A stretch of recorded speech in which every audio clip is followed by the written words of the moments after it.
Hello! Hello guys!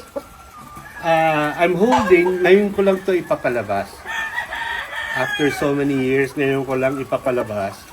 This is a Billy Rubol Tuppy hatch po. Billy Rubol Tuppy hatch. Tingnan niyo po yung kanyang hair dito. Tuppy. Yan.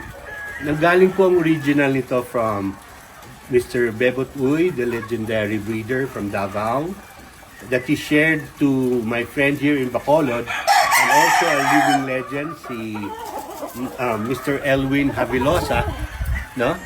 So ito shinare sa amin ni Elwin, sorry.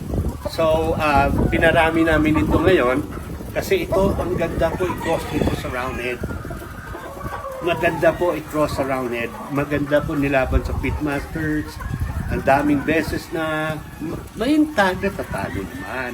Wala naman kami sinasabi na walang talo. Kaya lang lamang lang po ang mga panalo sa talo. At saka ang feature nito, sir, ang lakas pumalo nito. Sobrang lakas. At saka multi-shuffler. Multi-shuffler. So, taas baba, meron ito bottom. So, this is good to cross with the light blood, like sweaters, or roundheads, or kelsos. No, usually the American breeders, they love to breed patches to kelsos.